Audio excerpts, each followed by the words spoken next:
Hello everyone welcome back to my mini blog. Rakhi Purnima अपेक्षा थिबा एक भौणीर मन सतरे भाई भगवान भी केडे अजब ना। आज पुणी से 28 तारीख से दिन जो दिन तुम हाथ छाड़ी दुनिया को छाड़ी चली जाइलु।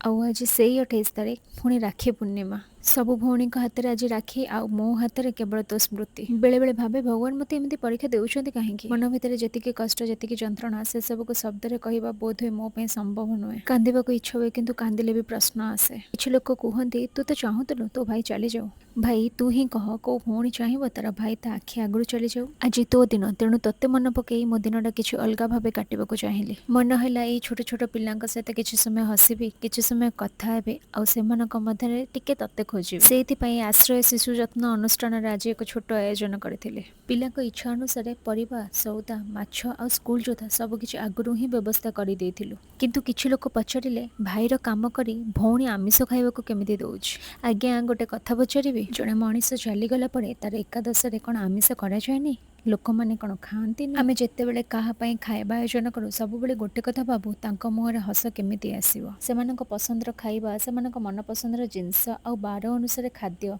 जेतिकी संभव सेतिकी देबाकू आम चेष्टा करिथाउ। आ आजिर मेन्यू रे थिला भात डालमा माछ तरकारी आ पांपड़। किंतु सत कथा कहबाकू गले आज सेठारे सबुठारु अधिक कौन थिला जानिछन्ति खाद्य नुहे स्नेह। सेठारे थिले किछि निरीह जीवन छोट छोट आखि छोट छोट स्वप्न आ असीम अपेक्षा। सेमानक मुंड उपरे ना बापांक हाथ अछि ना मार ममता। तथापि से निरीह आखि दुईटी गोटे ही आशा अच्छी किए आसब किए टिके भल पाइब किए मुंडरे हाथ रखी कह तो एका नुह। आज से हस देखी मो मनटा कहीं किसी समय पूरा हल्का हो गला। बोध हुए तते हरइबा जंत्रणा भितर आज मुझे कुनी कुनी हसरे तते खोजुली से किछि मुहूर्त से छोट छोट हस आ से निर्मल स्नेह मो पई आजिर राखी को सबुदिन मन रही भाई करदेला। पिला माने एते स्नेह आमको सेमानक सहित बसिक खाइबाकू मध्य कहिथिले आ शेष में आम सेमानक सहित बसिक खाई मध्य दिलु।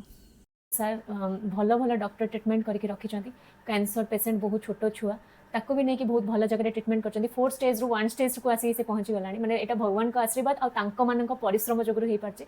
जदि आम एमती सब आमर स्पेशल ओकेजन ये छोट छोट छुआ सहित सेलिब्रेशन करवा केमी हम पार्टी फाटी न करके जदि आम कि भी आम सक्षम अनुसार किसी भी जब आम आसी ये सहित सेलिब्रेशन करवा बहुत ही भल हम। मुझे चाहूँगी मत भल पाथुवा लोक मैंने थे आसिक ये विजिट करूँ देखूँ छुआ मान मुह देखिले ही आपमती माने कौन हो। धन्यवाद मो आसिली मत बहुत ही भल लगे छुआ मान डिसिप्लिन बहुत ही फास्ट कथा बहुत ही भल लगे आप निश्चय गोटे थर आसिक विजिट करूँ।